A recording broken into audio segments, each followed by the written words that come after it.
Vida nueva para el mundo.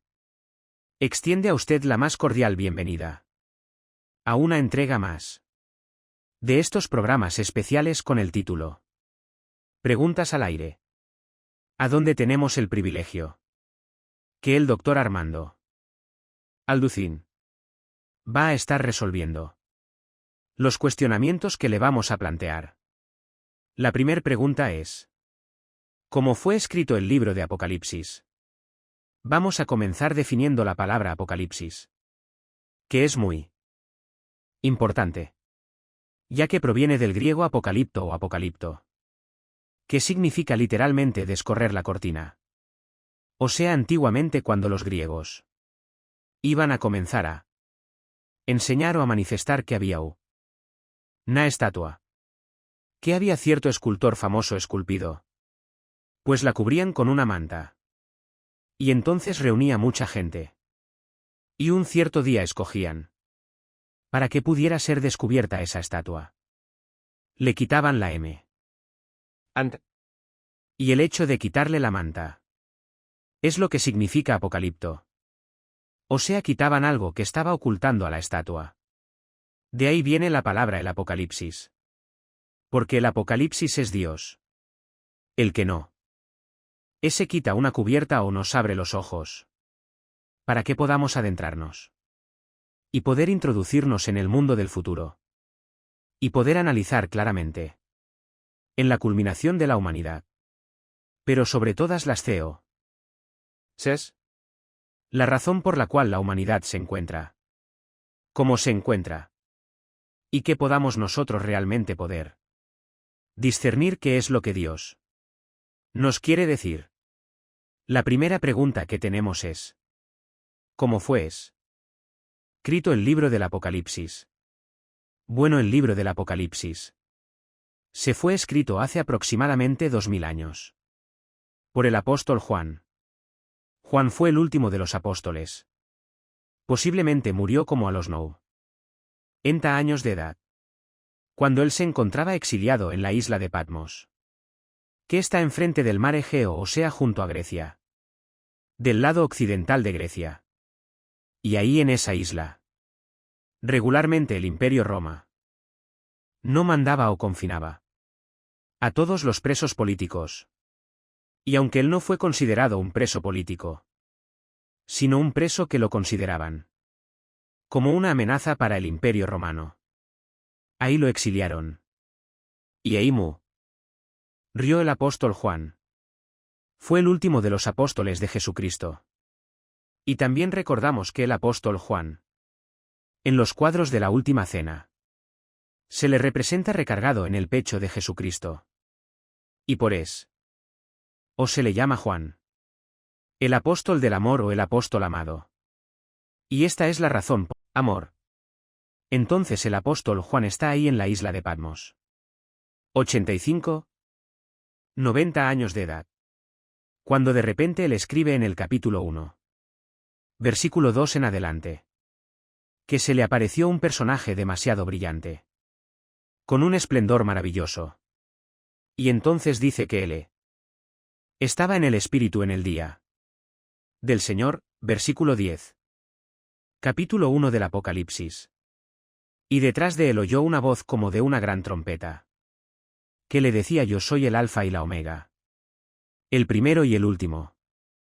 Escribe en un libro las cosas que has visto, las que está y las que han de ser, a las 7 iglesias que están en el Asia, Efeso, Esmirna, Pérgamo, Tiatira, Sardis, Filadelfia y Laodicea. Estas 7 iglesias que, pues ya en el capítulo 2 y 3, comienza Jesucristo a algunas exhortarlas, a otras a darles consejos de por qué se habían apartado del camino del Señor. Cristo es el personaje que se le aparece a Juan. Y dice el versículo 12 que cuando Juan se voltea para ver a esa persona él le estaba hablando, y que le estaba diciendo que escribiera las cosas que a continuación le iba él a comenzar a relatar. Dice la Biblia que vio 7 candeleros de oro. El candelero en la Biblia En el Antiguo Testamento representaba la luz. Representaba la gloria de Dios. Y se encontraba dentro del tabernáculo. En lo que se llama el lugar santo. Pero en el Nuevo Testamento, el tabernáculo vemos nosotros, que tiene 7 ramas. Y vemos nosotros, que la rama de en medio es la rama que representa a Jesucristo. Porque más adelante dice que Juan vio, en medio de los candeleros, a Jesucristo. Y los candeleros representan la iglesia de Jesucristo. Entonces Jesucristo está en medio. Y 3 ramas a la izquierda y 3 ramas a la derecha. Nos hablan del número del hombre. Entonces Cristo en medio del hombre nos da perfectamente lo que es la. Estamos completos. Estamos perfectos en Cristo. A su semejanza. Podemos nosotros realmente comenzar a reubicarnos. Resucitamos espiritualmente con Cristo. Cuando Él entra a nuestra vida. Y este es el símbolo del candelero. Simplemente, que Jesucristo es el que entra a nuestra vida. Para dirigir nuestra vida. Y lo mismo. Él es el jefe de la iglesia. La cabeza de la iglesia. Y el que dirige a la iglesia hasta el final del tiempo. La forma como Juan vio a Jesucristo se describe en los versículos del 3 en adelante. Y dice que vio a uno semejante al Hijo del Hombre, vestido con una ropa como un lino fino blanco hasta abajo, con los ojos resplandecientes, los pies bruñidos como el bronce, y con un cinto en la cintura dorado, y con el pelo blanco como la nieve. Y esta imagen de Jesucristo hizo que el apóstol Juan cayera al suelo. Imaginémonos nada más la gloria y el poder que desplegaba la persona de Jesucristo. Dice la Biblia: cuando le vi. Versículo 17. Caí como muerto. Y él puso su diestra, o sea, su mano derecha. Y me dijo: no temas. Yo soy el primero. Y yo soy el último. Es interesante que esta frase "no temas" la encontramos desde el Génesis hasta el Apocalipsis. Es una frase que continuamente Dios nos está mandando. En los 66 libros de la Biblia, y si sabemos que Él es el último o la Omega, que es la última letra del alfabeto griego, el alfa y la omega, no tenemos por qué temer, porque si estamos nosotros en medio y Él es la culminación de todo, Él sabe cómo va a terminar la humanidad. Nos lo revela en el libro del Apocalipsis para que tengamos paz, una paz que sobrepasa todo entendimiento. Entonces esta es la razón por la cual Cristo le revela el libro del Apocalipsis al apóstol Juan. Finalmente, para contestar la primera pregunta, ¿cómo fue escrito el libro del Apocalipsis? Dice el versículo 1 y el versículo 2, la revelación de Jesucristo, o sea, el descubrimiento de una cortina que Jesucristo nos da a nosotros, la Iglesia, para manifestar a sus siervos las cosas que deben suceder pronto. Dios está interesado en que nosotros conozcamos el futuro, no por una simple curiosidad. Porque Dios no quiere simplemente satisfacer el conocimiento, porque por naturaleza nos encantaría saber qué va a pasar mañana o qué va a pasar el mes que entra. No. Dios quiere que nosotros conozcamos el futuro con una sola razón, que nos preparemos. El fin de todas las cosas se acerca, velad y orad. Entonces, esta es la razón por la cual Dios quiere que nosotros estemos preparados. Vamos a llegar a un final de la civilización, a un final de la humanidad. Tu vida y mi vida va a llegar algún día al final. Y tú tienes que estar preparado, y yo también, para encontrarnos con nuestro Dios. Agradecemos profundamente la luz que nos arrojó a través de la Escritura con respecto a este cuestionamiento, a esta inquietud, a esta pregunta sobre cómo fue escrito el libro de Apocalipsis. La siguiente inquietud de nuestra audiencia es: ¿quién es el que juzgará al mundo? Muy bien. En el capítulo 5 del Evangelio de Juan, Cristo ya había mencionado con mucha anticipación que el Padre le había entregado el juicio del mundo entero. Algún día, como lo vamos a ver. Porque simplemente Él fue el que pagó en la cruz por tus pecados y por mis pecados. Dice el capítulo 5 de Juan, versículo 25, es Cristo el que está hablando: de cierto les digo. Viene la hora y ahora es cuando los muertos oirán la voz del Hijo de Dios. Y dice la Biblia que aquellos que la oigan van a vivir. Porque como el Padre tiene vida en sí mismo, le ha dado al Hijo el tener vida en sí mismo y también le dio autoridad de hacer juicio, por cuanto es el Hijo del hombre. El Padre le da al Hijo la autoridad de hacer juicio. O sea, el día que toda la humanidad sea juzgada, va a ser Cristo el juez. Más adelante, en el libro de los Hechos, capítulo 17. El apóstol Pablo se enfrenta a todos los atenienses y a todos los filósofos de aquel tiempo en la colina del Areópago, después de dar un discurso brillantísimo acerca de quién es Dios. Culmina diciendo, pero Dios, habiendo pasado aún los tiempos de esta ignorancia, ahora manda a todos los hombres en todo lugar que se arrepientan. Por cuanto ha establecido un día en el cual juzgará al mundo con justicia por aquel varón a quien designó, dando fe a todos con haberle levantado de los muertos. Vemos nosotros que el apóstol Pablo le dice a este grupo de filósofos atenienses, Dios ha escogido un día en el que va a juzgar al mundo. Y como viene un juicio próximo, Dios te manda que te arrepientas de tus pecados, porque si tú llegas a la muerte y te enfrentas con el juicio de Dios sin haber recibido a Cristo como tu Señor y como tu Salvador, vas a ser condenado eternamente. Así que Él es el juez y tiene el derecho de ser el juez, como lo vamos a ver más adelante en el capítulo 5. Simplemente porque Él fue el que murió y pagó por nuestra salvación. En la segunda carta a Timoteo, capítulo 4, el apóstol Pablo vuelve a confirmar que Jesucristo será el juez. Te encarezco delante de Dios y del Señor Jesucristo, que juzgará a los vivos y a los muertos en su manifestación y en su reino. Entonces, no hay ningún lugar a dudas que Jesucristo será el juez.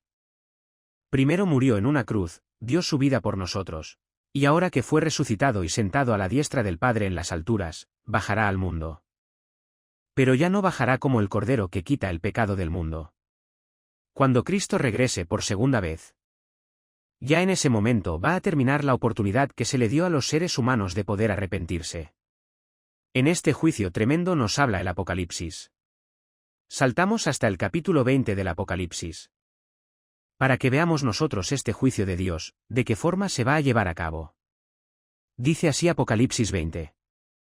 Aquí quiero aclarar algo muy importante. Nosotros los cristianos, si tú eres cristiano, ya fuimos juzgados en la cruz. Cuando Cristo murió por nuestros pecados, todos tus pecados y todos mis pecados fueron puestos sobre su cuerpo. El que no conoció pecado, dice 2 de Corintios 5. Por nosotros se hizo pecado.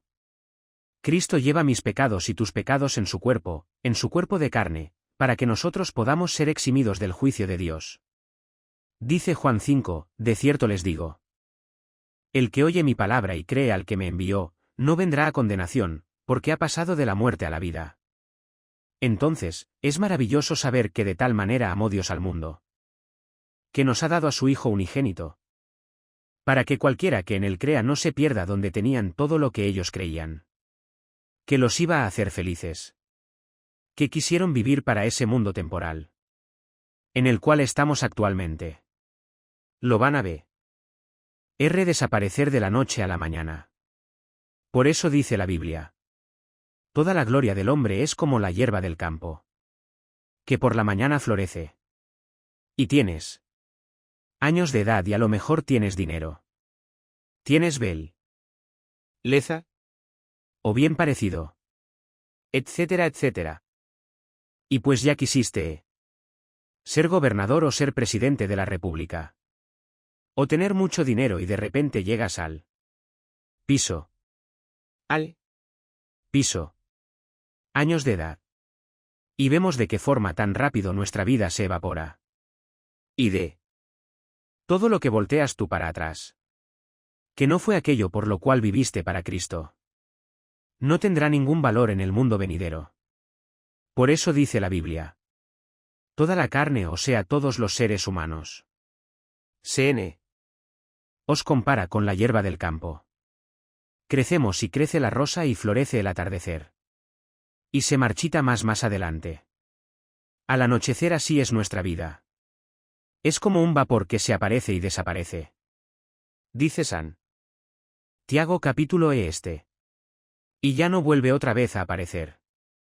Porque después de la muerte viene el juicio. Continuamos leyendo en Apocalipsis. Y el versículo dice: Y vi a los muertos, grandes y pequeños de pie, ante Dios. Y los libros fueron abiertos. Y otro libro fue abierto, el cual es el libro de la vida. Y fueron juzgados los muertos por las cosas que estaban escritas en los libros, según sus obras. Vamos a volver a leerlo. Vi a los muertos, dice el apóstol Juan, grandes y pequeños, o sea, en este juicio van a estar tanto los más grandes, magistrados, los reyes, aquellos que eran de sangre azul, como los indígenas, los que fueron potentados, y los que fueron ricos y los que fueron conquistadores, como aquellos también que fueron sirvientes, o que fueron esclavos. Eso es lo que significa grandes y pequeños. O sea, en este juicio no hay distinción social, no hay distinción religiosa, no hay distinción de color de piel. Ahí estarán todas aquellas personas, simplemente que rechazaron a Jesucristo. Y dice a continuación: y a estos muertos, grandes y pequeños, estaban de pie. ¡Qué cosa más interesante! ¿Por qué de pie? Porque ya no se hincaron. Imaginémonos, están ante el juicio, el gran trono blanco. Ahí está Jesucristo, ahí está el Padre. Y era para que en ese momento cayeran de rodillas. ¿Verdad? Nos podríamos imaginar: oh Señor, perdóname. Tú tenías la razón. Damas y caballeros que nos escuchan, santos de Dios, en este juicio ya se acabaron las oportunidades. Por eso dice la Biblia: estaban de pie ante Dios. Ya no hay que te hinques, que pidas perdón. Ya no hay gracia. Ya no hay misericordia. Se acabó todo. Eso en el día del juicio final. Las personas que se encuentren delante del trono de Dios no tendrán la oportunidad de hincarse. Y por eso dice la Biblia que Juan los vio de pie, porque ya no había oportunidad jamás en la eternidad de pedirle perdón a Dios. El perdón nos corresponde a la vida que tenemos ahorita. Y por eso dice la Biblia: cuando oigas su voz, no te endurezcas. Hoy es el día aceptable. Oye, es el día de la salvación. Y a continuación dice la Biblia que en este juicio se abrieron los libros. Porque Dios tiene varios libros. Tiene el libro de la vida, el libro del Cordero, etcétera, etcétera. Cada persona que nace es inscrita en ese libro. ¿Qué es otro libro? Las personas que se convirtieron son escritas en el libro de la vida del Cordero nuestro. Nuestro nombre jamás será borrado. Dice en Apocalipsis capítulo 3. Y los vencedores no serán borrados del libro de la vida. ¿Por qué? Porque precisamente dice en Primera de Juan capítulo que los vencedores son aquellos que hemos nacido de nuevo. Entonces, por cuanto somos vencedores, porque somos más que vencedores, capítulo Romanos, nuestro nombre no puede ser borrado. Porque lo que lo fue escrito con la sangre de Jesucristo,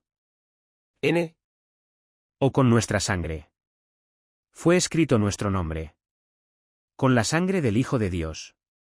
Entonces los libros van a ser abiertos. Y encontramos otra cosa muy interesante. Y fueron juzgados, versículo, por las cosas que estaban escritas en los libros, según sus obras. Qué cosa más tremenda y más irónica. La salvación no es por obras. Efesios. Porque por gracia somos salvos por medio de la fe. No por obras para que nadie se gloríe. Pero el juicio final de los condenados será por sus obras. O sea, no quisieron la gracia de Dios. No hay ningún problema, dice Dios. Cuando tú te mueras, te voy a juzgar por tus obras. Y como ninguna de tus obras va a ser aceptada delante De Dios, porque dice el libro de Isaías. Que las obras humanas son como el trapo inmundo. Que no sirve para nada. No hay nada que podamos ofrecerle a Dios. Más el arrepentimiento. Entonces, si tú te mueres en Jesucristo y te presentas y vas a estar en este juicio, vas a ser juzgado por todas las cosas que hiciste o dejaste de hacer. El juicio final involucrar con acento las obras de los condenados. Y a continuación dice el versículo: y el mar entregó los muertos que había en él. Y la muerte y el Hades entregaron los muertos que había en ellos. Y fueron juzgados. Se repite por segunda vez. Según sus obras o cada quien según las obras que hizo. Observamos que el mar entrega a los muertos, o sea, se refiere a todas las personas que han muerto ahogadas. Recordamos el famoso hundimiento del barco Titanic del siglo pasado, que fue hundido y pues murieron casi personas. Y al muy pocas fueron salvadas. Bueno, todos los que han sido ahogados, ¿por qué serás lanzado al lago de fuego? Tú podrías preguntarme, bueno, ¿que no es un Dios de amor? Claro que sí, de tal manera amó Dios al mundo, que nos dio a su Hijo unigénito, para que si tú crees en él no te pierdas más, tengas la vida eterna. Pero no va a haber. Una cosa es segura: ninguna persona en el lago de fuego, sin que antes haya sido amada por Dios, antes de que tú te condenes. Recuerda algo: que Dios te amó mientras estabas vivo. Y mientras estás vivo, tienes la oportunidad, como la tienes ahorita, de arrepentirte de tus pecados, de abrirle tu corazón a Jesucristo, saber que se acerca un juicio del mundo, un juicio final, donde Dios nos da ahorita la oportunidad maravillosa, que cuando oigamos su voz, no nos endurezcamos. He aquí ahora el día de la salvación. Ven ahora que Dios te está hablando. Y simplemente ahí donde tú te encuentras, dile: Señor, perdóname mis pecados. Creo que Jesucristo en esa cruz pagó por ellos en la cruz, que llevó en su cuerpo lo que yo merecía pagar. Te acepto como mi Señor y como mi Salvador. Te pido perdón. Creo que a los 3 días resucitaste de entre los muertos. Y te doy gracias por en este momento darme la vida eterna, el perdón de mis pecados y la seguridad que no estaré ya jamás en ese juicio, porque tú ya pagaste en esa cruz en mi lugar. Te doy las gracias en el nombre de Jesucristo. Amén. Que Dios te bendiga y que tengas mucha paz. Agradecemos profundamente el favor de su atención. Para este programa pregunta ese al aire. Esperamos verlos muy pronto a través de este medio. En la próxima entrega de un programa como este, que sabemos que es de mucha edificación y bendición. Nos despedimos, guárdese por favor en él. Señor. Vida nueva para el mundo. Se sostiene y propaga el mensaje de salvación de Jesucristo. Gracias a Dios y a tus donativos. Llevemos juntos el Evangelio de Jesucristo al mundo entero. Realizamos evento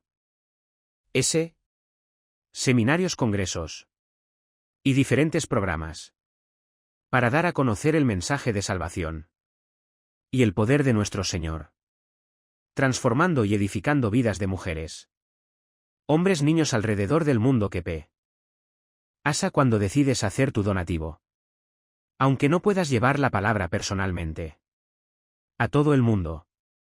De esta forma lo estás haciendo. Con tus donativos o aportaciones, estás sembrando y formando parte de lo que Dios está haciendo. En su boca estás ayudando a traer luz a la oscuridad. Pasa al conflicto y esperanza a los que no tienen ninguno. Dona desde México, dona desde Estados Unidos para el resto de donaciones de otras partes del mundo. Vida nueva para el mundo.org/dona. Estamos cumpliendo la gran comisión. Por tanto, vayan y hagan discípulos a todas las naciones, bautizándolos en el nombre del Padre, del Hijo y del Espíritu Santo enseñándoles que guarden todas las cosas que les he mandado. Y he aquí que yo estoy con ustedes todos los días, hasta el fin del mundo.